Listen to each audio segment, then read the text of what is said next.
Well, good morning, everyone. Thank you for joining us.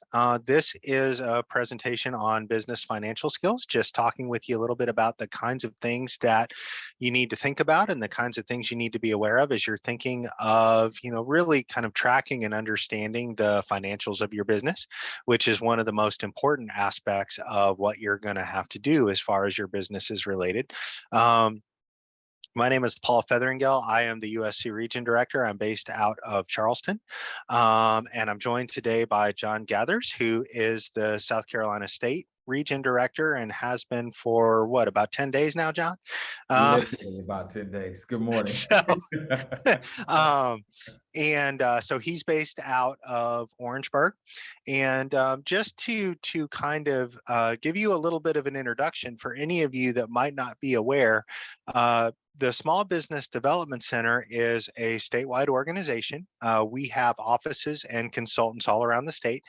We can assist you with business planning, with financial planning, with loan applications, with finding lenders, with marketing, with certain specialized areas such as government contracting, manufacturing, import, export, and technology commercialization. All of our services are no cost and confidential to you.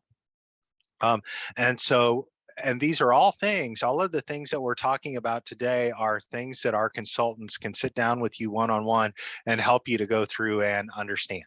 And so look at us as a resource that can help you figure out a lot of these things for your business. We don't provide you legal advice. We don't provide you, the kind of official accounting, financial advice, but what we can do is guide you on how to think about these things, how to understand these things, and then help you find resources to be able to really grow this part of your business. Because I'll emphasize it again, and you'll hear us both say it several times as we're going through this presentation today. Understanding the financial position of your business is the most important thing you're going to have to do as you are starting and growing. And I also want to emphasize that for our services, we will work with you at whatever stage of business you are in. If you are just getting started and you're trying to get all these things off the ground in the best way possible, we can help you there. If you are in business and you are looking to grow, you're looking to expand, you're having some cash flow issues, you're having some financial issues, and you're trying to figure those things out, we can help you on that side as well. So whatever part of business you are at, we can help you there. John, anything you'd like to add before we get started? No, just to dovetail off what Paul said, most business problems are actually math problems.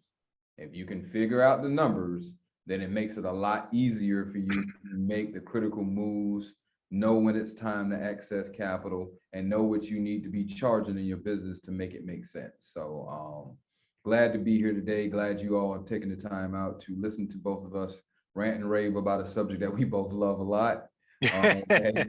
Paul, I'm gonna get out of your hair, man. Let you get started. Thank you.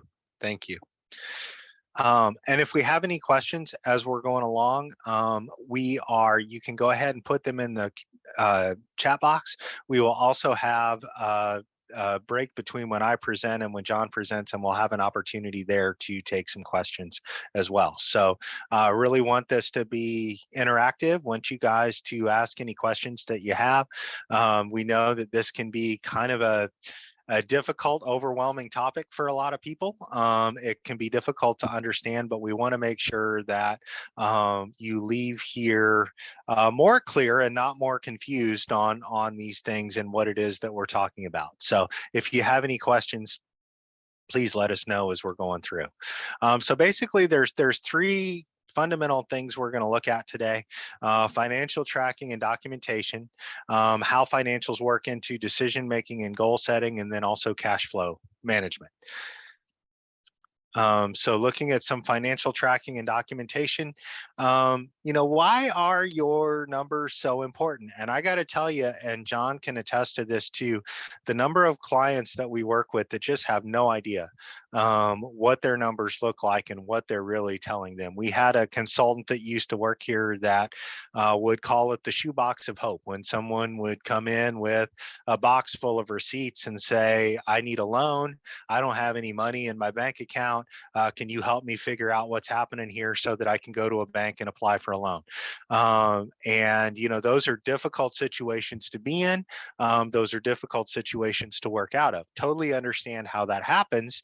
You get started with your business, you're working on your day-to-day business. Maybe you don't put the time in up front to set up the financials the way they should be, and it snowballs on you really quickly, and it becomes harder to get on top of and keep track of. So why is this important? Well, there's a few different things. One is just the daily operations of your business, because guess what? If you've got people that are working with you, people that are working for you, they want to get paid. So can you make payroll on Friday? The power company wants to get the light bill paid. So can you pay that? The people that are making whatever it is that you're selling for you, guess what? They want to get paid for that stuff that you're making. They're making for you. So do you understand, are you bringing in enough money to sustain your daily operations? Decision making. To really make good decisions for your business, to really stay on top of the kinds of decisions you need to make for your business, you have to understand, am I making money or am I losing money? Because those are two very fundamentally different places to be, right? If you are making money, then you can start thinking about, okay, do I want to grow? Do I want to expand? Do I want to add people? Do I want to add products? Do I want to add services? If you're not making money, then you can't think about doing any of that. If you're not making money, then what you need to think about is, okay, how do I get to the point where I'm profitable enough to be able to do that? And if you're not making money, why am I not making money? Is my pricing not right? Do I not have enough customers? Am I not marketing the way I should be? These are all fundamental parts of your decision making that, we can help you work through some of these things, but to really get to the point where you can think about making good strategic decisions about your marketing, about, your pricing, about your customer base, about all these things. First, you got to know fundamentally where you are. Am I making money? Am I losing money? Funding, it helps you understand if you need funding. Okay. Usually we will recommend that businesses have some kind of line of credit or something like that available to them when they get to the point to be able to do that, just to help you through some of those times you're going to run into where funding is going to be a little bit tight. But to get to the point where you can do those sorts of things, and of course we know if you're early on in the life cycle of your business, if you're first getting started, you're probably going to need some kind of funding to help you do that. But to know that to be able to do that, you have to really understand your numbers. You have to understand where you're at, because if you go to a bank, if you go to any other kind of lender, the first thing they're going to ask you for is, okay, well, show me your business financials. And so, you have to be able to produce those so that they can see where you are. And then finally is disaster recovery. And, this can be any number of things, as we've learned here recently in the low country, of course, it can be hurricanes. But as all of us have learned over the last few years, the pandemic that was not expected, that really negatively impacted our small businesses. There's a lot of things that like that can happen that your business needs to be prepared to deal with, needs to be prepared to meet. And one of the big things that we learned out of the last pandemic was that, there were relief programs available. As John well knows, he worked a lot with EIDL and different things like that was made available by SBA to help businesses to recover from the pandemic. But to be able to take advantage of those programs, businesses had to be able to show their financials. They had to be able to show what their numbers look like. So you want to know if you have some kind of disaster or unexpected situation that hits your business, whether it's a hurricane, whether it's a fire, whether it's a flood, whether it's another surge in COVID, whatever that is, and you want to be able to then go out and access the different kinds of relief programs that are going to be available, you have to have your business financials in order to be able to do that. So if you step back a little bit and you ask yourself the question, what is really the purpose for my business? What is my business really supposed to do? There's a bunch of ways you can answer that question, but really it's to generate cash, right? If your business is not generating cash, if you are putting money into your business and losing money every month and not generating cash, you have a very expensive hobby. So what your business is supposed to do is to generate cash. So how do I do that? You do that by getting to the point where you can make a profit.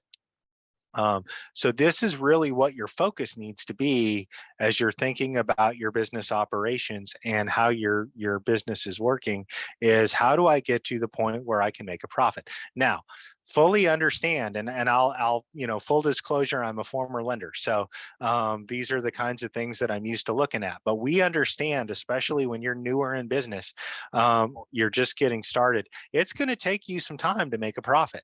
And that's one of the things that we can help you with, is to sit down and to look at your numbers, look at your projections, look at your pricing, and help you figure out how long is it going to take you to make a profit, because then we can make sure that you have enough cash on hand going in to be able to sustain yourself until you get to the point where you can make a profit. And that cash can come from money that you have on hand. It can come from money you borrow.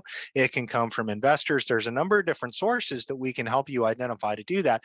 But the point is, we have to understand how long it's going to take you to make a profit, so that we can understand how much cash you have to have on hand to be able to survive to that point. So you'll hear a lot, you'll hear a lot about accountants, and you'll hear a lot about bookkeepers, right, with your business. And both of these are really important in the sense that they help you understand the financial position of your business, but they're not the same thing. Sometimes these ideas are used interchangeably, accounting and bookkeeping, and they aren't. They can do some of the same things, but the focus is different. You can hire an accountant, you can hire a bookkeeper, and you can send your financials to them, and either one of them can track your financials for you in QuickBooks or something like that, and send financials to you. But accounting, the way I look at it is, accounting has a little bit more of a strategic purpose to it as well. Okay, so bookkeeping, it gives you your numbers, it gives you your financial reports, they send them back to you. That way you can know where you are. Accounting can be used a little bit more strategically to help you understand, are you accomplishing your goals? Are you getting to where you need to be? How can you increase your profit and your cash? Those are the kinds of things that having an accountant to help you can help you understand. It helps you see where you are making money and what is costing you money, and it helps you make pricing and cost decisions. Because again, if your product or service, whatever you're selling, if it's costing you $5 to make, you can't sell it for $3. Okay, those are the kinds of things that your accountants can help you understand. Those pricing and cost decisions, those strategic decisions, what are the kinds of things, does what I'm doing make sense for the overall growth of my business? It helps you keep track of sales. How are your sales doing? What do your expenses look like? Are you spending too much in relation to your sales? If you have $3,000 a month in sales and $5,000 a month in expenses, that's another issue. So, if you're looking at your expenses and you're seeing that they're too high, why are they too high? What are some places that you can cut expenses? Because if your expenses are way higher than your sales, generally there's two reasons for that. One is that you're not charging enough for what you're selling to be able to meet your expenses. The other is that you got something in there that you need to cut. You're spending too much on something, whether you got the fanciest building you could find and your rent is outrageous, whether you're paying yourself $100,000 a month, whatever the issue is, there's something there that is creating a problem for you. So it helps you keep track of your profit. And then, from an asset and liability perspective, what does your business own? what does it owe and what is its worth? So how much is your business really worth? And it's important to understand that, especially as you get further into the life of your business, what is your business really worth? We've been talking a lot recently especially over the last year or two, I would say. A lot of people have been thinking about getting out of their business and selling it, and moving on to something else. And one of the things that you have to really understand if you're getting to the point where you're looking to do that is, what is your business really worth? Because a lot of people will say, if again, thinking as a lender, if somebody comes to me and says, okay, I want to sell my business. Okay, great. How much are you going to sell it for? $500,000. Well, okay, how did you get to that number? Well, that's what I think it's worth. Well, okay, show me why that's what the business is worth. And so that's where you really need to have that understanding of what your business is worth. And cash flow, which we're going to get into in more detail in a bit. Bookkeeping, as opposed to accounting, is more about just your data capture, organizing your record keeping, making sure that you have everything in order to get your taxes filed, making sure that you have those financial reports. So if you if you want to go to get a loan, if you want to go for some kind of financing, anything like that, you can do that. You can possibly use it to help you with process improvement, but it really is to make sure that you are that you're really accounting for everything properly. It's especially important when it comes to making sure that you're filing your taxes properly, because if you're not, as I heard, one of an attorney that was doing a presentation for us once say, the IRS is a silent partner in your business, no matter what kind of business you have. So, if you're not properly managing that piece, you can get yourself in trouble. Accounting is really more for the heavier, kind of strategic tasks. So a lot of times people will ask me starting out, do I need an accountant or do I need a bookkeeper? And here's how I would answer that question. Number one, I would encourage you, when you're first starting out, or if you find yourself having financial difficulty and you've been managing your financials for yourself up to this point, get somebody to help you. It is a worthwhile investment to make, to bring in somebody to help you, especially at the beginning when you're trying to get all these things set up. Because when you're trying to get all your systems set up properly and make sure that you're pricing correctly and all that kind of thing, if you get that set up properly in the beginning, those are the kinds of things that then you can manage yourself more easily, because you've set them up properly from the beginning. If you don't, it creates more of an issue that you have to try to overcome. So what I would recommend is that you work with somebody. Now, typically when you're first getting started, an accountant can really help, or a bookkeeper can really help you get set up the way you need to be and track those financials earlier on, in a way that can help you make good decisions. As you grow and your business gets more complex and you start making more money and you're adding people and you're thinking about your strategic growth, that's when you really want to look at an accountant who can help you make some of those decisions. John, would you like to add anything to that? Yeah, so for me, I think you hit it on the head. People get a little bit confused over bookkeeping and accounting. They are not the same thing. And accounting is not necessarily very expensive. I know a guy who has a $3 million company right now, and he's doing his taxes himself. So there are a lot of mistakes. When you do bookkeeping, and even if you're a master in QuickBooks, then you know that it has to be some type of reconciliation. The numbers have to work. There needs to be somebody to tell the accountant, this actually went into the bank account.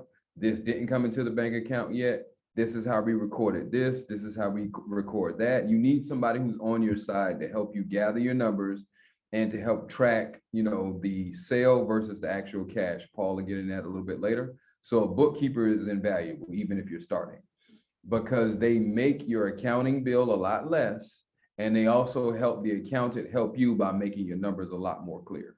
So sometimes accountants are bookkeepers or have bookkeeping components of their business, but it's very important that you have an accountant that would be willing to either offer the service, or you have a bookkeeper who has a good accounting partnership, so that these guys can help you make better business decisions and not just churn out numbers for tax purposes. That's right. That's right. And that really is what it's about. You're not just tracking your financials to pay your taxes, to get a loan from the bank, to do all those things. I mean, that stuff is important.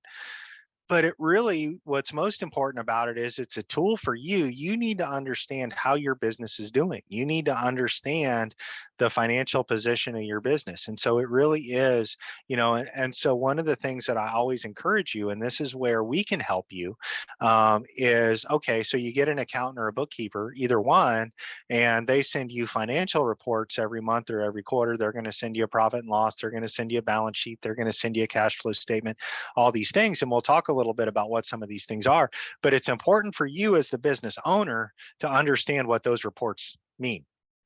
Okay, to be able to read them and understand what that is telling you. And that's something that we can help you do as well.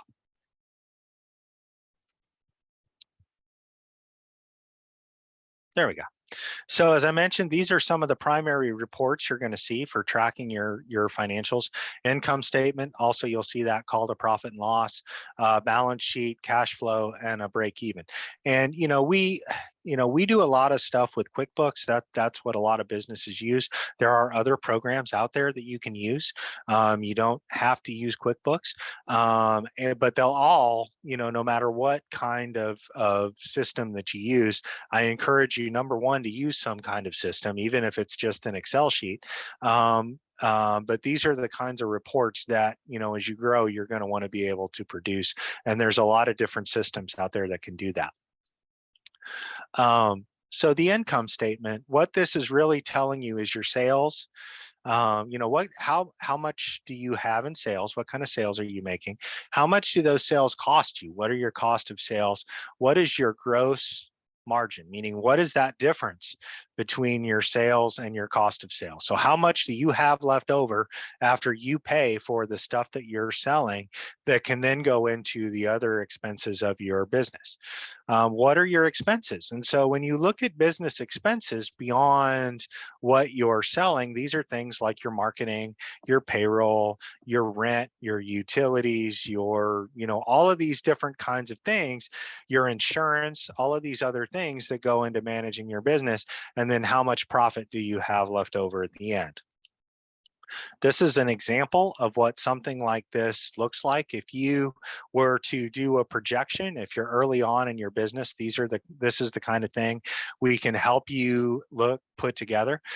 So basically, when you're looking at an income statement, what you're looking at is, first you're looking at your sales. So you're looking at whatever your product or service is, how many of those things am I selling? How much does each one of them cost? And so what am I making? And this is a monthly projection. What am I making each month off of these things that I am selling?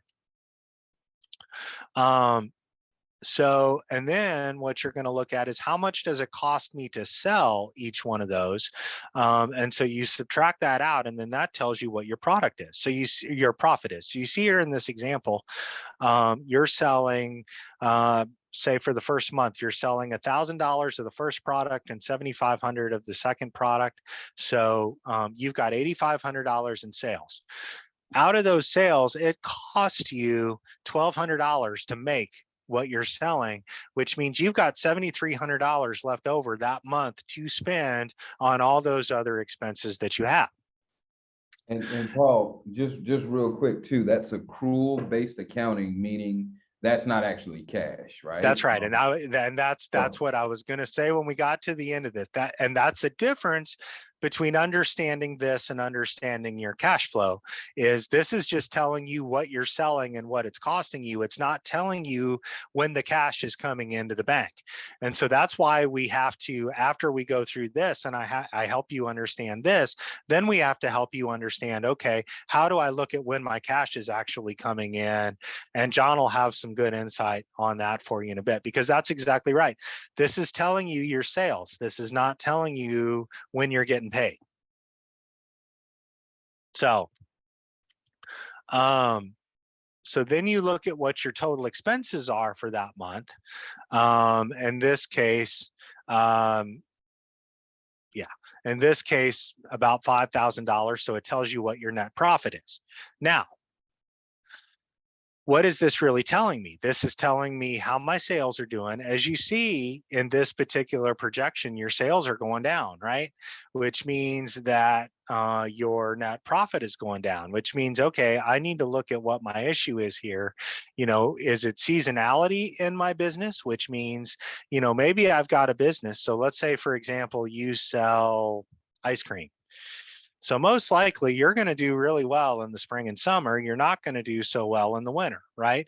So what that means is out of those sales that you have in the summer, you have to set aside enough cash to be able to get yourself through the winter. So there's what we call seasonality in your sales. It could be that.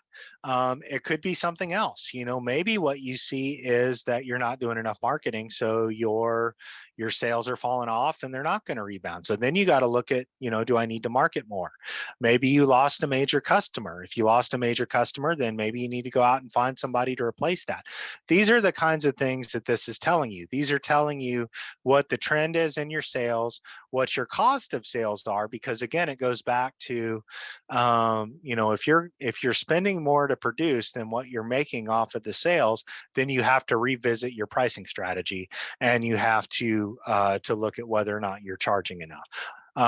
Or are you selling things that there's not really a market for? That trying to sell things that there's not really a market for. That's another thing. It can help you understand if you're focusing your sales in the right way. Balance sheet is another one. So this is telling you what you own as a business, what you owe, and what your business is worth. So you have basically three different things on your balance sheet. You have what your assets are, which is the cash that you have in the bank. It's all the equipment that you own. It's all the inventory you have. It's all that. You have your liabilities, which is what you owe on all that stuff that you have. Those are your bank loans, your credit cards, all those sorts of things. You subtract what you owe from what the value of, you subtract the amount of what you owe from the value of what you own, and that tells you what your business is worth. So if you have $5,000 in the bank, $10,000 in equipment. So you've got $15,000 in assets, but you got $60,000 in debt on that stuff. Your business has a negative net worth, right? If you have $1 million in the bank and $1 million in equipment and $60,000 in debt, then you have, about $1.5 million, or 1.9 million in value, right? So it helps you to understand the position that your business has, how much debt it has, how much value it has. And to dovetail off what Paul's saying, it's a very, very important aspect of the financial statement, because it helps you keep track of the things that you own, whether you own your building, whether you own trucks, whether you own equipment to operate your business, whether you have inventory that's in your business. It helps you keep account of these things. So, wait a minute, I still got $200,000 worth of stuff I can sell. So Right. why should I go to a supplier and buy some more stuff when I can look at my balance sheet and see that I've already got inventory? Yep. It'll let people know, okay, well, you've taken out 2 loans so far, you paid off 1 loan, you actually have enough cash coming in right now because of the 2 loans that you have and the loan payoffs to keep your business afloat. Looking at the balance sheet tells you a lot of information in a snapshot that gives you the ability to go, okay, here's where my business is, here's what we're lacking, here's who we owe money to. It's a very, very helpful tool. So I'm sorry, Paul, you keep going. No, that's exactly right. It is a very, very important tool. And a lot of times what happens is, when you talk to people about balance sheets, their eyes kind of glaze over. And I understand that, right? I totally get that. And you're looking at it and you're thinking, well, what does this have to do with anything? Why do I care about this? Well, I had a business that I worked with. It was a liquor store. And he opened up and he started out and he was doing pretty well. Well, every time his distributor came in about once a week, tried to sell him new inventory, he bought it, right? Whether he needed it or not, because the distributor was offering him, he would say, okay, well, if you buy 5 cases of this, I'll throw in 5 for free, or and so he'd buy all this stuff. Well, after about 6 months, he had a store full of inventory that he couldn't sell. right? So he had all of this cash and he had no cash in the bank, because what he had done was he had tied up all of his cash in inventory that he couldn't sell, right? And so those are the kinds of things that a balance sheet can help you make those decisions. I mean, if you're looking at your balance sheet and you're seeing that you got a ton of inventory on there and it's not working or it's not moving, you're either buying the wrong stuff, you bought too much of it, you got there's a decision there that needs to be made, right? There's something that you need to understand. The other thing it can help you understand, and we'll get into this more when we get into cash flow as well, because when you go back to this, when you're looking at your income statement, and I had another slide I meant to put in here that broke down the expenses, so I apologize for that.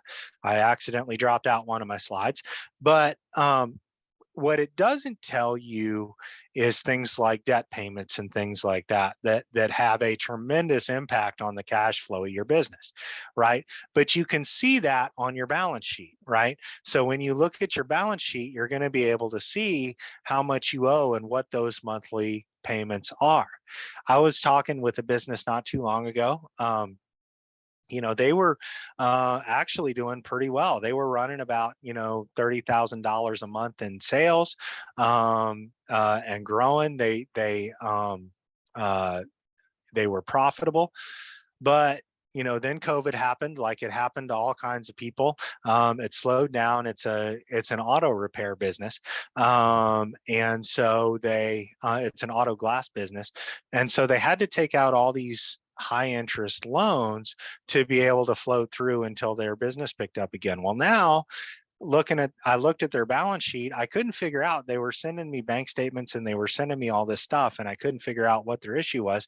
They sent me their balance sheet. Well, they're making $3,000 a day in debt payments, right? So, that's where their cash is going. And those are the kinds of things that these can help you understand is, where do I have my cash tied up? Do I have it tied up in inventory? Do I have it tied up in debt payment? What are the things that are impacting my cash flow, and, where's my money going?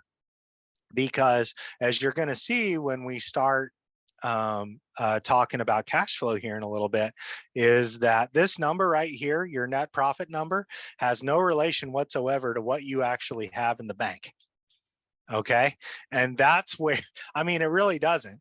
So this is not a tool to help you understand that piece, because I've had so many people, they've come in with their income statement and their bank statement and they say, I don't understand.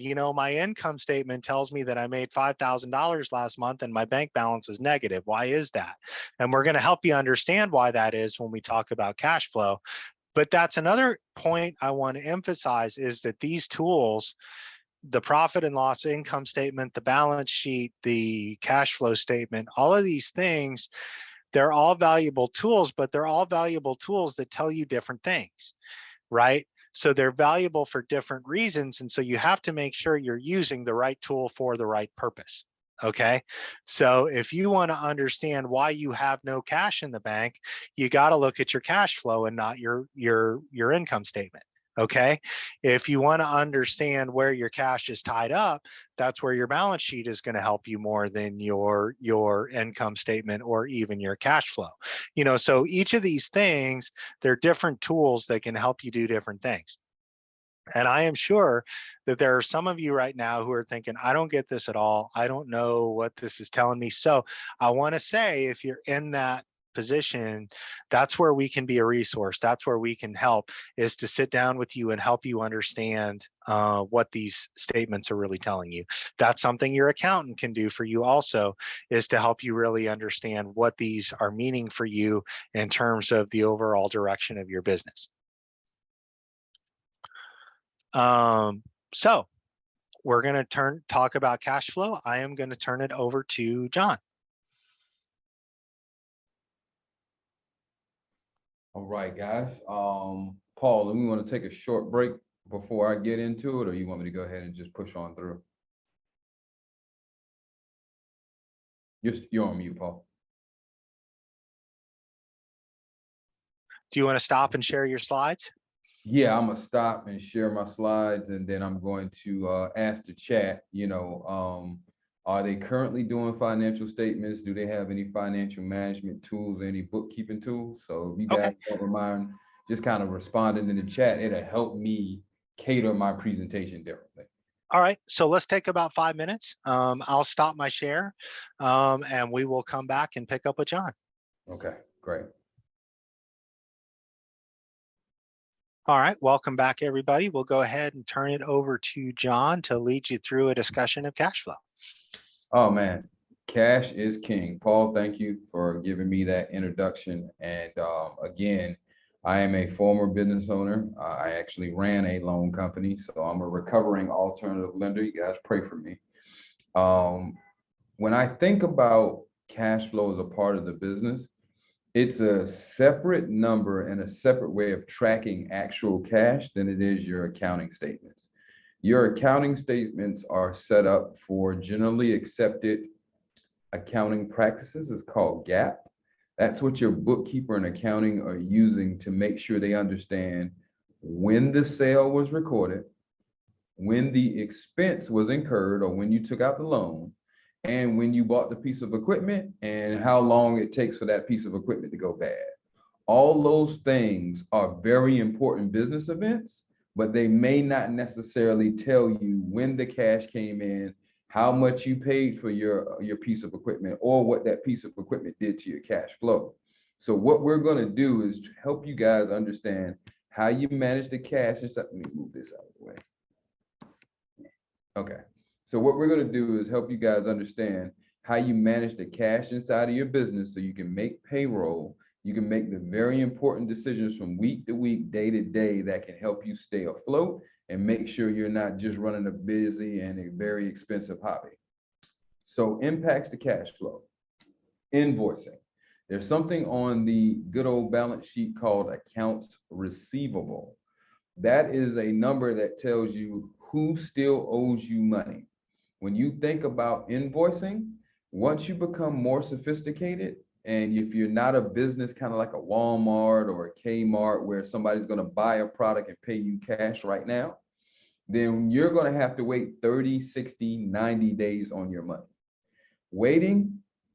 Doing something for somebody today and waiting 30 days to get paid, that can definitely impact your cash. Imagine going to work and working for 30 days straight before you get paid. That could be a huge impact. Capital investment. CapEx is another member of the balance sheet, also the cash flow statement, something that we'll talk about at another time. When you think about capital investment, so let's say you're doing gangbusters. Let's say your business is booming and you need to buy a piece of equipment to scale it, to grow it, or to service more customers. Well, once you buy that piece of equipment, you have now drained the cash out of your business to buy that piece of equipment. That's why loans are so helpful, because they give you the liquidity, the cash that you need without impacting the cash that you already have sitting in the bank. Then you have another nice part of the balance sheet under your liabilities. Who do you owe money to?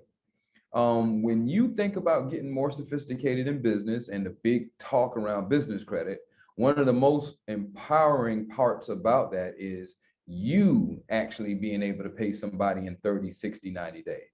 Imagine being able to get some concrete, do 40 driveways in a month, and then you got another month before you actually got to pay the guy for the concrete. So you've been able to do 40 pieces of work with one piece of invoiced material, and now you don't have to pay that money back until another 30 days. So you get paid before you have to pay out. That can extremely impact your cash flow. All three of these things together are reflected on a cash flow statement, and they're called the working capital gap. That is extremely important to your cash. Another quick example is, so imagine if you're running your business today, you invoice 30 days, but you got to pay out right now.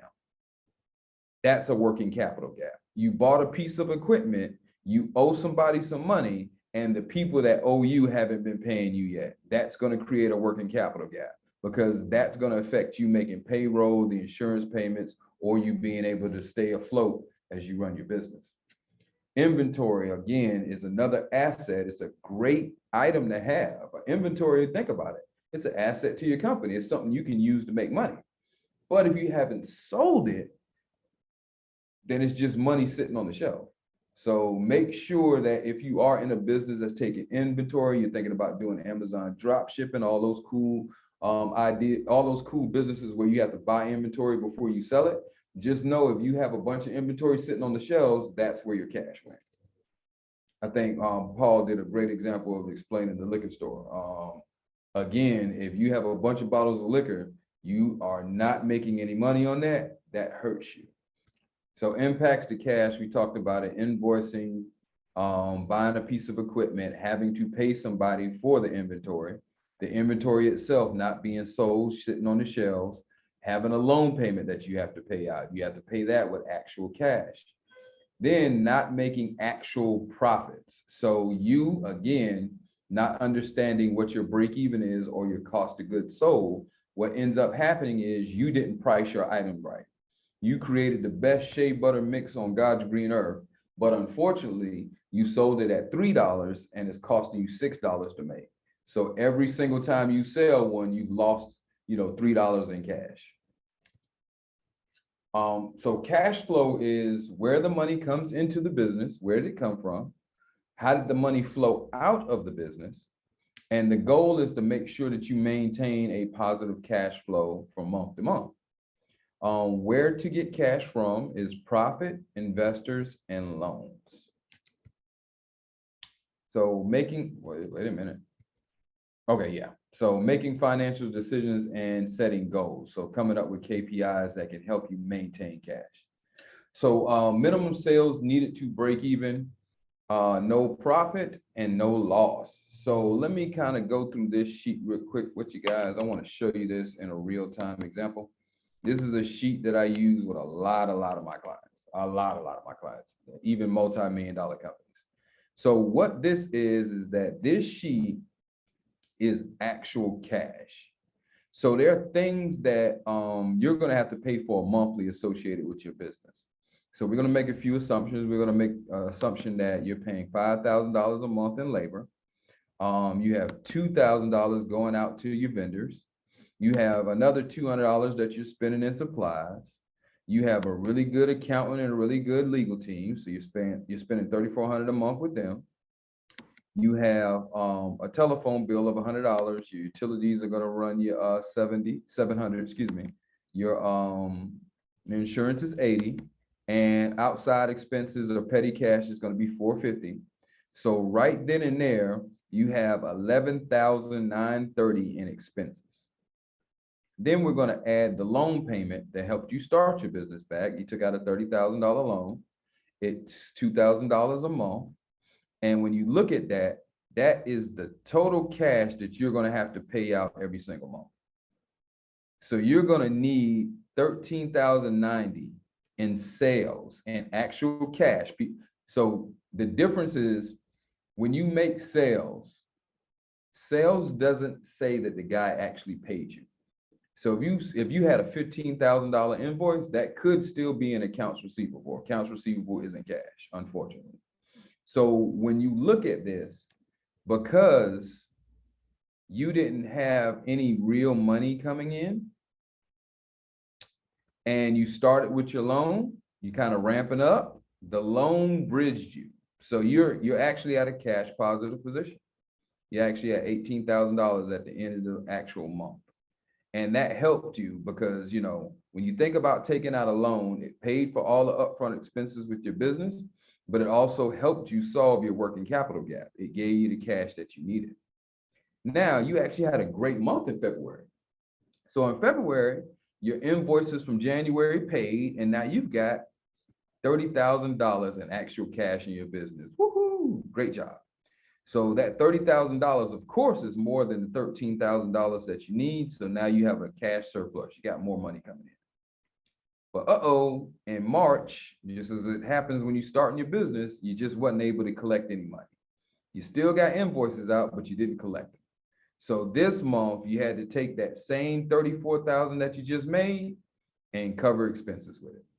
And because you had some more inventory purchases, because you made more money, guess what? The expenses went up.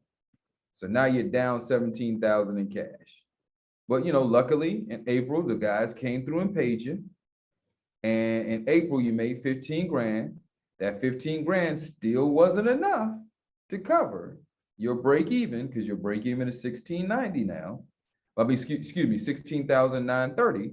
But look at where you are. You're still at a cash positive. Now, you didn't collect any money in May. Because you didn't collect any money in May and your new total is 16,000, you busted your break even. So this is where the game of running a business is won and lost. If you do not understand what this number is, what is costing you to stay in business month in, month out, you can't stay in business. And you don't have a way to make profit. You're just actually, you're running an expensive hobby. This is a passion project. It's not a business. So let's say that you turned around and collected your money throughout. Get your 15,000, and let's put 15,000 here. Because you still haven't been able to break even, by the end of the year, you're going to end up $26,000 upside down. I've seen this happen to more small businesses than I care to mention. It is a consistent issue. You have to know how much cash you need on hand month in, month out to run your business. If you don't know that, then you don't know what to charge your customers. So I'll get back to the presentation and we'll be flipping back to that sheet back and forth. So if you guys have any questions, you can throw them in the chat.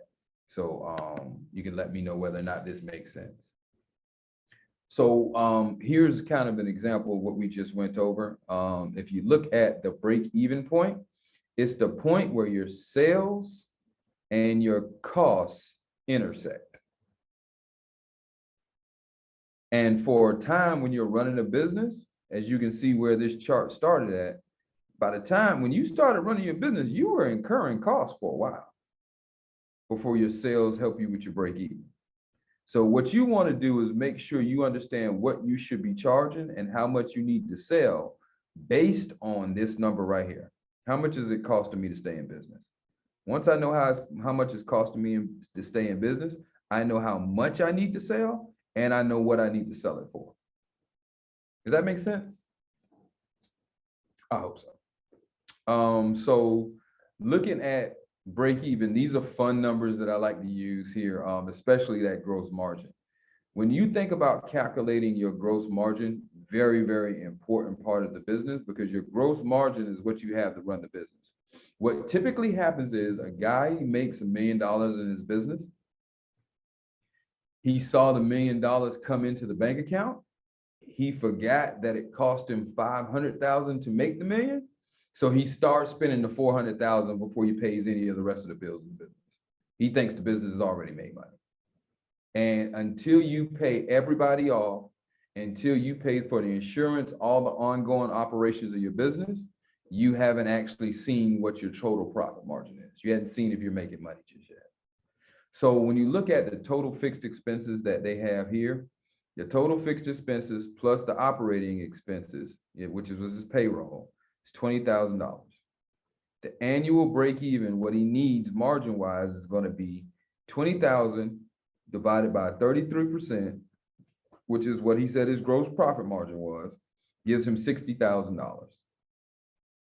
$60,000 is going to be his annual break even number. And then once you calculate the annual break even number, so basically $60,000 a year is what I'm going to need to run this business.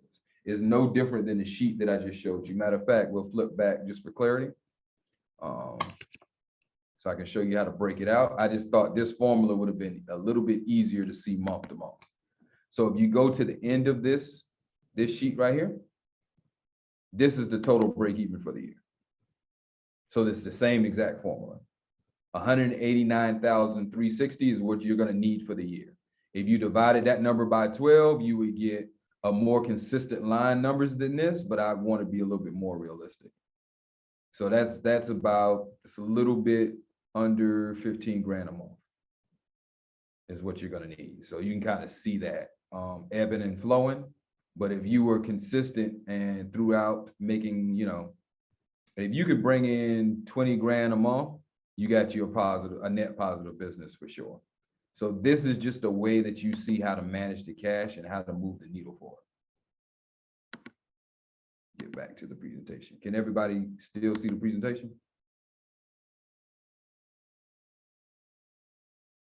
Can anybody hear me? Yes, and we can see it. Okay, great. Yep, we got it. All right. I was slow on the unmute there. Sorry about that. No problem at all. So knowing that cost model, again, when you think about the cost structure of your business, you want it to really look like business number 3. Business number 3 has an even variable and fixed cost. I've never seen that in the real world, but it can. Usually you have no control over your variable costs and you have moderate control over your fixed costs. It just depends on the size of your business. Company 1 is completely out of control on variable costs. So they may be paying for consulting, they may be paying an attorney too much, they may have outside expenses associated with the operations of their business, like fringe benefits. So I'm taking 4 or 5 guys to lunch every single day. I'm taking 6 or 7 guys to dinner every night to help make sales for the company. Because as you can see, the revenues are good. Revenues are great. I mean, they're running high. They're on par with the rest of the industry. The problem is that they're spending too much money to get the sales up. So this right here is going to eat into the profit margin. It's not going to be a consistent profit margin year in, year out. It's going to be very hard to gauge the profit margin year in, year out because they can't control this. And as you know, the price of food and dates and dinners have gone through the roof. So that number could easily overtake the revenue number. When we think about the cost of your fixed costs, they're a little bit more manageable. Like I said, because they're consistent, you know what they're going to be month in, month out, which is your rent payment or your mortgage payment, the payment that you have on your vehicles. Payroll is pretty consistent. You usually don't have payroll spike unless you hire new people or a bunch of people quit. So payroll is usually a pretty consistent number as well. Insurance, a very consistent number. So with those numbers, they are a little bit harder to control because this means, you may be able to find a cheaper policy, but depending on your industry, it's not going to go down by much. If you're running an industry that you have very high skilled labor, you really can't do nothing about that employment number. If you have an industry that, you require a lock building, it has to have passcodes on the door, it needs cameras in it to be able to handle your client data, just like some financial firms, then you really can't do anything about where you rent a building at. You can't run this out of your house. So you have to understand that the cost model is very important to helping you maintain and justify your sales number. But when you look at 3, the costs here are very even keel. They're lower than the rest of the people in the industry. So we can pretty much take a guess. Don't have to be a rocket science to understand that these guys are probably more profitable than the first 2. Hey, can I throw something in, John? Please. Can you go back to that for a second? I'll be happy to. One of the things that I wanted to say about this is that this is one of the places where you want to really be careful with your debt also, because typically, if you go out and get a mortgage for a business or, you take a loan on some equipment or you do something like that, that's generally going to be, you could consider that a fixed cost because your payment is going to be the same every month over a certain amount of time, right? But there's an awful lot of variable interest rate loans out there, right? And so if you're not careful with that, then all of a sudden, like is happening to a lot of people, I've started hearing this a lot recently, even in relation to SBA loans, that interest is starting to spike on them, and so that can really impact your cash flow as well. So what you thought was going to be, a $1,000 a month payment is now a $1,400 or $1,500 a month payment, and it becomes a different financial situation for you. So I know a lot of people don't talk about that in this context, but I think it's worth it's really worth looking at that and understanding, is this a fixed rate loan or a variable rate loan and what the impact of that can be. Perfect, and definitely timing your loan. So like right now would not be a good time to try to buy a piece of commercial real estate. It's just the interest rates are too high. It may not make sense. And making sure you know when to buy and how much you're paying, which is what Paul said on the interest rates, that's going to impact your cash greatly. So you have to make sure that you're buying something at the right time and the payment is consistent so it doesn't eat up your cash. Right, right. You want to make sure that things like that are a fixed cost as much as possible and not a variable cost. Because that'll eat up your cash in a hurry. Great point. Great point, Paul. So Measuring business health. So I'm gonna flip back to my sheet here. Create forecasts from each month and year to year. You want to make sure that you compare goals against the forecast. Financial ratios, I won't get too deep into that today, just considering the audience, but you can do some really, really cool stuff once you start bringing in your financial reports year over year. It'll tell you a lot about the health and the direction that your business is going. And you think of KPIs kind of like mile markers on the side of the road. Like when you're driving down the side of the road and you know you need to get off on exit 150. If you see a mile marker 136, if you see mile marker 138, mile marker 139, mile marker 142, you know you're going in the right direction. But if your goal is to get off at exit 150 and you see mile marker 130, 119, 112, you know you're going in the opposite direction. So the KPIs are really the mile markers inside of your business. And benchmarking is also something that is very important to the financial health of your business. Every industry has pretty much been mature in America. There are very few industries that are just virgin territory, which means Uber popping up out of nowhere. There was nobody competing with Uber when Uber popped up. Then Lyft came, and then of course they ate up some of the market share. But those two are very big examples of virgin industries. No one was doing online retail like Amazon. Amazon exploded. How many more Amazons are there really going to be? So when you think about that, in that industry, there is data available for you to say that your industry has this level of profit margin. Your industry usually has this level of annual expense, and your industry usually has this much people running it. So benchmarking can really help you know where you are in your industry compared to the other people who work in it. So real quick, we're going to jump back here and I'm going to show you guys just real quick example. So when you're thinking about your KPIs from a cash perspective, and I like to help business owners understand this, it's really when you have the biggest cash drain. So this is going to be more of a seasonal business. I played with the numbers a little bit here to give you some variety. But as you can see, toward the middle and the end of the year, this business spikes in costs. And if you know that about your business, then one of your KPIs is to maintain $25,000 to $30,000 in sales each month. If you were able to do that, it changes the entire landscape of your business.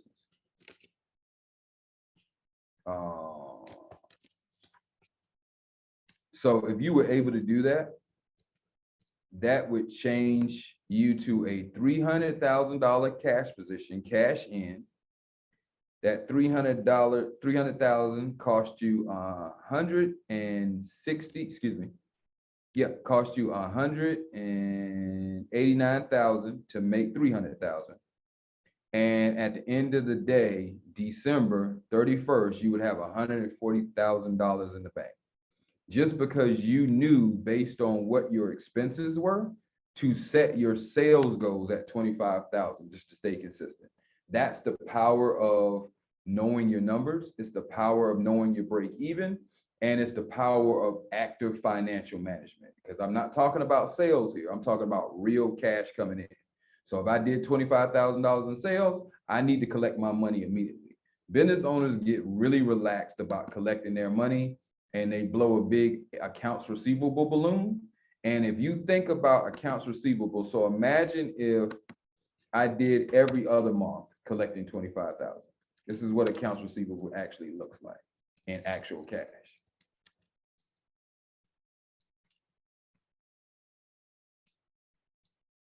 Well, that $300,000 got cut in half naturally. So I only brought in 150. It cost me $189,000 to make 150. That's the difference between sales and actual cash. Guess what? I'm negative cash at the end of the year. My profit margin just dropped from, I think it was 40% to a negative 6%. That's just because I didn't collect my cash. When you think about accounts receivable and you get more familiar with these financial terms and you see accounts receivable on your balance sheet, that means that the accounts receivable on this balance sheet should have been $150,000. Accounts receivable is your money in somebody else's pocket. Can I throw something in there also, John? Please, please, Paul. I'm working with a business right now that she is working on starting a wedding venue, and we've been working on our projections forever and just couldn't get it to work out with what she was pricing and everything. And so she adjusted the prices and all that. And then we started talking about, well, you're going to take deposits for these things, right? And she said, I don't know, I hadn't thought about it. So then we added that in, and that changed the whole picture. And so I say that to say, depending on what, there's a couple ways to think about this. One is you want to make sure that you're collecting your accounts receivable on a consistent basis.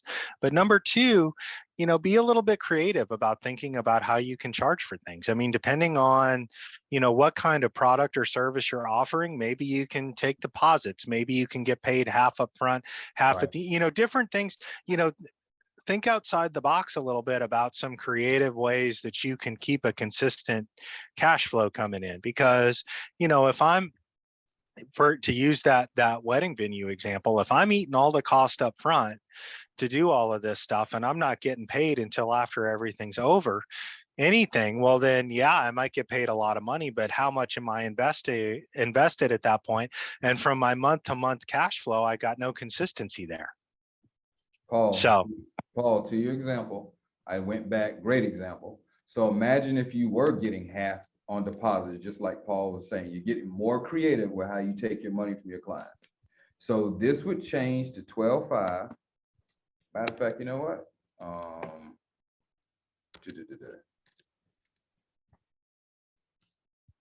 So you're doing 12.5 a month. So you're maintaining consistent cash, right? Excuse me, you're taking deposits and you're collecting the rest of the cash. Every month you take a deposit, every other month you collect the cash. Every month you take a deposit, every other month you collect the cash. Well, guess what that does? That brings you now to 212.5 for your cash position. It only cost you $189 to make it. Guess what? You got $53,000 at the end of the year instead of a negative 6% profit margin. Just by taking deposits. Just because he took deposits, it's a 25% profit margin. Right. Just taking deposits can change the entire cash position of your business. Great example. Right. And it's really a way to even that out. It's a way to make sure that you have some cash coming in every month either way. Correct. And you want the goal for a small business is to get this, a consistent cash injection that covers the expenses. That's your number one goal when it comes to cash. Make sure that you set your team up or yourself to know that this is going to cost me $5,000 to run this business. If I want to make a significant profit, I need to bring in $10,000 every month. I got a 50% margin business. Cash, anyway. So creating KPIs, we actually just talked through that. I like to give a little bit more real world, just by using the tools that we have here at the SBDC. That's a tool that Paul has, it's a tool that I have, it's a tool that everybody in our region has. Because I've sent it to everybody, and it really helps people see exactly what their accounting statements are telling them. So each month, each year, you want to have KPIs. How many sales are you going to need to make sure that you don't go broke at the end of the year? How are you going to collect the cash? Are you going to do deposits like Paul said? Zero interest credit cards are great. They'll help you space out when you have to pay somebody. They won't help you collect cash any faster. Right. Because when that credit card statement is due and you don't have the cash, you're in the same position. It's a great tool to use. I really appreciate the question. So a zero interest credit card can be a major lifesaver, especially when you get started. It can help pay for some of the upfront expenses associated with you mobilizing or getting going. The thing is, you have to do the exercise of knowing exactly what the costs are. You have to know what that statement is going to be once you start to get to that point, you max out that credit card. And you have to know when your cash is coming in so you can pay that credit card back. Zero interest can be very, very, very powerful if used correctly. So it's different assets that you can use to create cash flow. The issue is, when do those things pay you? So I can go get, I know guys right now, I mean, personally, if I wanted to get back into construction and I was serious about it, I could probably go get $1 million worth of work. The problem is, I'm going to need probably about 400,000 to get started, just within new equipment and all the upfront expenses. And I'm going to have to let that money trickle back in as people pay me through progress payments. So I'm gonna have to get up and running on the project. I'm gonna have to work for 30 days before I invoice, and then I'm gonna have to repeat that process. So there's no way I'm gonna be able to get any deposits. There's no way I'm gonna be able to collect any more consistent cash, because I'm just getting up and running. As a small business, especially when you're starting, you don't have any leverage. You hadn't been doing business with me for 5-10 years. You're not my favorite customer. We haven't built any relationships together. You haven't created a big enough network of people who depend on your revenue to where you can now have a little bit more leverage. I hadn't been working with this construction company 5 years. I can't say to him, hey buddy, I need my money in 2 weeks. I've been working with you for years. You know we do great work. So starting off is the most vulnerable position you are from a cash flow perspective. So you have to be careful about how you use the credit cards and even your own cash, 401k, whatever you're thinking about using as an upfront investment. And then Stephanie, your second question, I don't really understand it. You said, or create another asset for more cash flow. Are you thinking about a different line of business, or I'm not really sure what you meant by that, if you don't mind clarifying.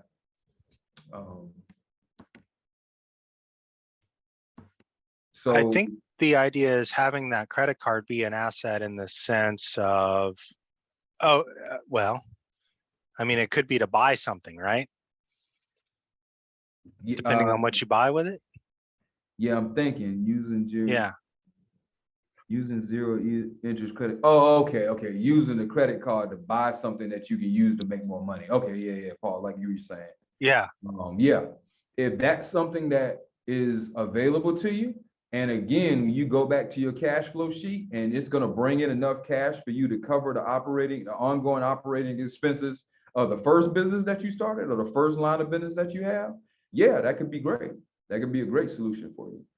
You just got to understand what is going to cost you to buy that new asset. And if you're doing too many things at once, what happens is you can't track it or you can't manage it, and you end up upside down. So you just got to be really, really careful with it. So if you were doing like truck brokering or something like that, and you were making a little bit of money doing truck brokering, and you decided to go out and buy your own truck with a zero interest credit card, that can easily help you generate more revenue, but it's not competing businesses. You'll be able to manage both of those businesses at the same time with the same personnel, with the same current operations. You don't have to ramp up for a new business. But let's say you were in a healthcare business, and then you use that zero interest credit card to buy a truck, and now you got a trucking business and a healthcare business. You're not going to be able to manage both of those. And if you are, you're not sleeping, you're not visiting family, you're not eating, you just turned business ownership into an 80-hour-a-week job.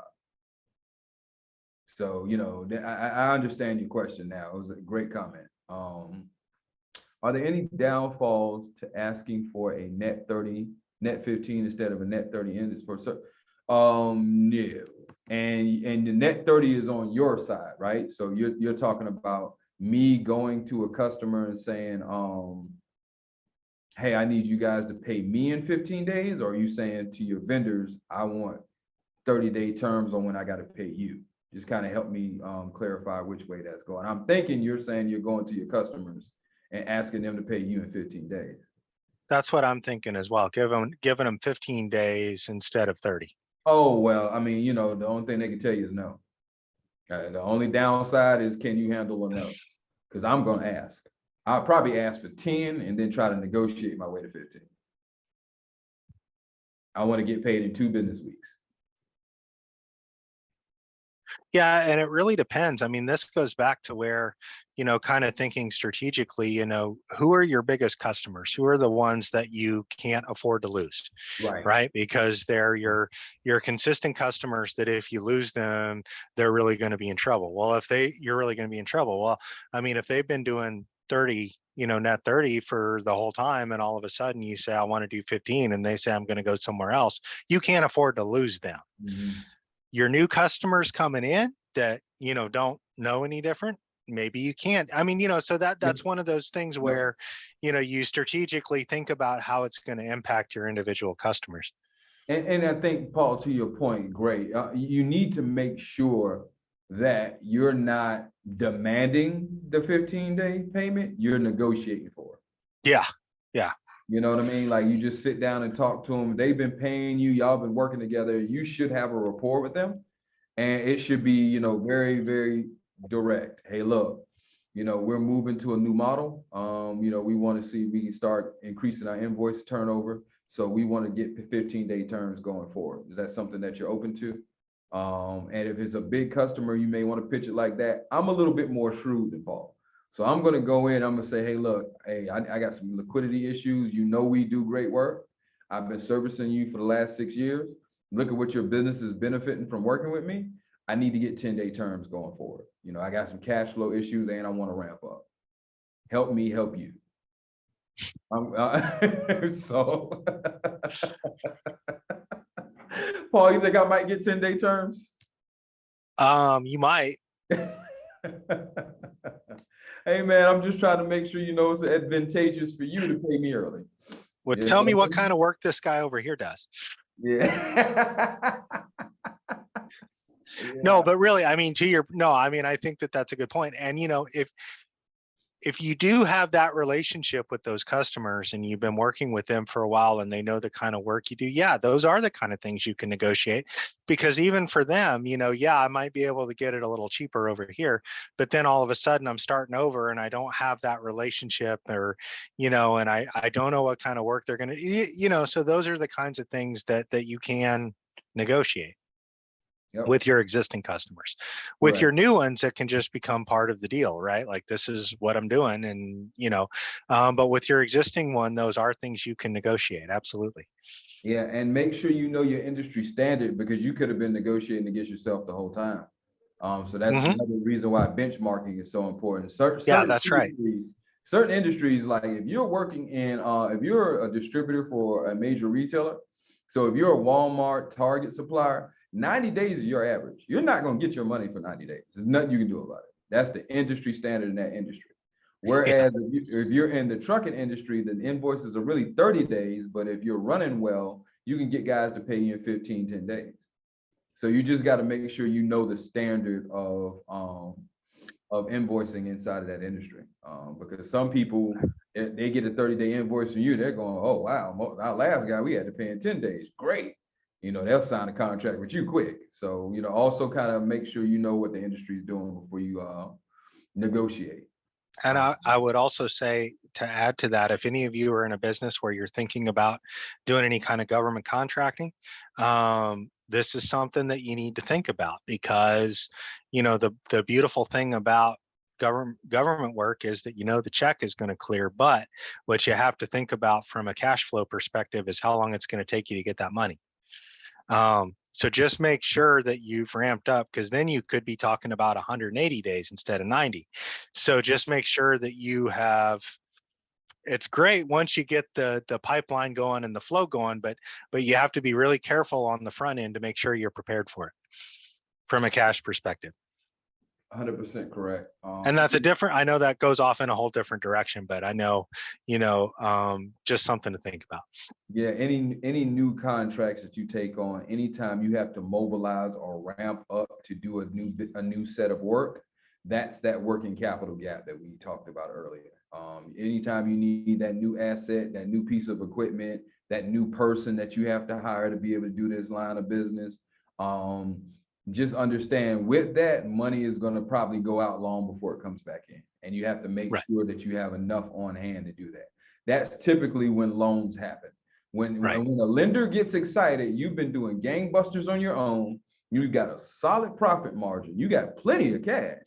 You just don't want to use your cash to buy this new piece of equipment because it's going to hurt your cash position. That's But you 100% can handle correct. it. But you can handle a $1,700 a month payment. You can handle that easy. A guy will throw money at you at that point. And you can Yep. actually fight and negotiate the interest rate. You can probably get your interest rate where you need it to be. Because you're just such a great prospect. Common financial. And I would encourage you now to negotiate for a fixed interest rate instead of a variable, because all of the lenders want to go variable because rates are increasing, but you can negotiate for a fixed. 100%. And I would strongly recommend you do that. 100% correct. 100%. Anyway, sorry about that. No. So just the common turnover ratios again, just for this class, I didn't want to take you guys through that. It's a big, long sheet. It can be very, very confusing. If you ever want to meet or see this in action, I can show it to you. It's good year-over-year data. So your AR turnover, how fast is it getting sold? How fast am I collecting my money? When I think about my A over turnover, I want my AR turnover to be 30 days and less. If I see it's taking you 60 days to get stuff out of the door, that's going to be a problem for your cash. You want to make sure you collect your money fast. And there's actually a ratio that you can do to calculate off the balance sheet how fast you collect your money. Most of these are balance sheet calculations. You can look at inventory turnover ratio. How fast are you selling your inventory? Working capital is how much money do you still have available after you pay for all expenses, that cash flow gap that we talked about. Quick test ratio, how much, it's a part of a stress test. So how much money can you have on hand to handle existing debt, current debt? How is the business surviving? What's the liquidity looking like? Current ratio, very, very similar, minus inventory. The debt to worth is basically how much debt do I have versus how much I'm worth. So it's a really good way to see if it, almost like a debt to income ratio. It's a really good way to see if I'm actually a positive net worth, $250,000, or a negative net worth, $250,000, based on how much debt I have versus my assets. Accounts payable turnover. How long am I taking to pay people? I want that number to be 60 days on average. So this is a great ratios that just to kind of help you measure the financial health and keep cash in the business. Debt coverage ratio. This is the banker's best friend. So typically what they want to see is a 1.82. They want to make sure that you're at a point where you almost have 2 times the cash for my loan payment. If I know that you need a $3,000 loan, I want to see you have $6,000 to $9,000 of cash in your business month to month. That way I know you can cover the debt. And that's a crude example. Profit margin on sales. Man, if you're running a business and after your cost of goods sold, you have a 60, 70, 80% profit margin on your business, gross profit margin on your business, that's insane. People would love to come apart and be a part. When you read like all the big articles and you see all these new companies coming out online and these great entrepreneurs being featured in Business Insider and Forbes, typically that's what they ended up doing. They found a sweet spot in the industry and their margins are 50% or greater, and they call them unicorns because it's so rare that happens. So understand what your profit margin is on your sales so you know how much you have to run the business with. So those are just some of the common ratios that you want to use. Benchmarking, again, it's internal and external. So once you know what the industry standard is from an external perspective, so I'm in an industry where the typical business is going to make $1 million a year. It's going to cost them $500,000 to make the million, which means they're at a gross profit of 50%, and they typically run the business with 10 or less people. and the business has to, and most of the guys in the industry are engineers. If I know that about my industry, then I can look at my internal data and compare where I am. Am I making $1 million a year? Is it costing me 500 to do it? Do I have high skilled personnel? Because it's very hard to compete in an industry where you don't look like or look better than the competition. So benchmarking is very important because you may not last very long if you're under the industry average. Yeah, you'll get a lot of business. Customers will hire you all day, but they're only hiring you because they know you're cheaper than everybody else. And if you're cheaper than everybody else, you're probably not making any money in the industry. So just the key points, project cash flow for 18 months, something that we can help you do. The same cash flow sheet that I showed you can be used for projections. Monitor accounts receivable trends. Please understand that very, very closely. If you get into government contracting, if you get into state contracting, if you get into any relationship where you're doing work before you're going to get paid, net 30, net 60, net 90, you have to understand the trends in that industry so you can collect your money when you're supposed to or earlier.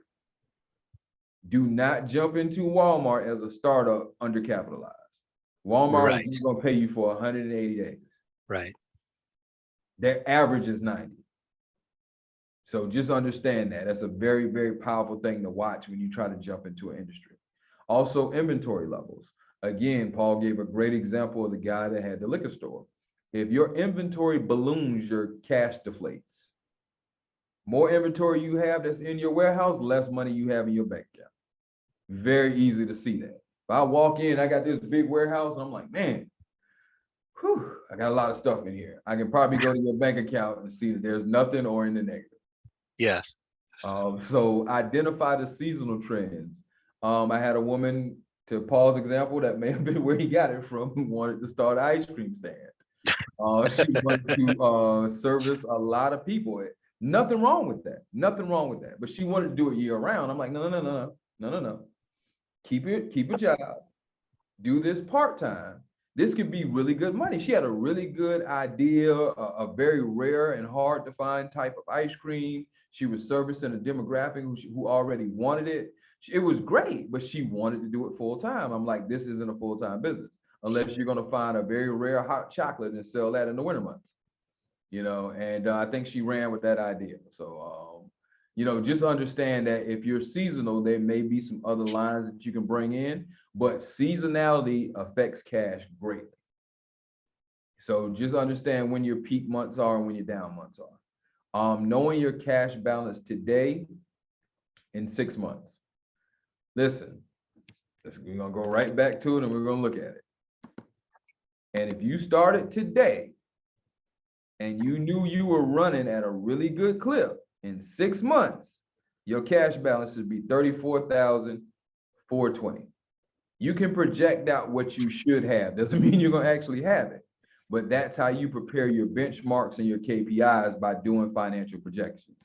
Seeing how, if you brought in this amount of money every month and were able to bring in new sales, collecting the deposits, how does that impact my cash 6 months from now? And that's why it's important to not only set those at the beginning, but to make sure that you're monitoring them. Because if you say $34,000 at month 6, but you get to month 6 and your cash in the bank is $8,000, then you need to make some adjustments. So don't just set those things when you're starting out or at the start of the year and then forget about it. You actually want to actively make sure that you're monitoring those benchmarks, and that's why they're important. Exactly. And thank you guys for your time. I appreciate you for listening to me and Paul rant. We have these conversations all day long. Absolutely. We love this subject, and we know how important it is for business owners to know the numbers, because if you don't know your numbers, it's kind of like flying a plane with the windows blacked out. You have no idea where you're going, and it's going to be a very hard crash.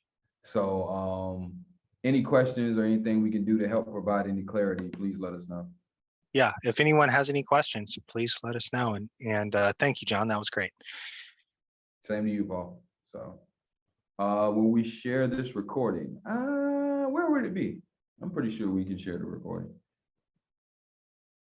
Yes, we'll have it available in the next week or so, and I'll email it out directly to those that registered and attended.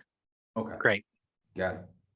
Got it. Thank you all for taking the time to Yep. come, invest, and be, more knowledgeable about being in business. I tell entrepreneurs all the time, you do not have to know business to start a business. You got to know business to stay in business. Right. And that's a really, really big difference. So I'm glad you guys took the time to come out and listen to me and Paul kind of just talk about a really important subject. So hopefully you guys reach out and we can work with you individually to help you build this thing out. So good luck Yep, to you all. Thank you, and good luck, everyone. And you've got both of our email addresses here, so if you want to reach out to one of us, we would be happy to work with you. Or depending on what your business is, we've got other team members who can help you as well. And Jamie, you can email either myself or John, and we can get you connected to get you started with information on getting your business started.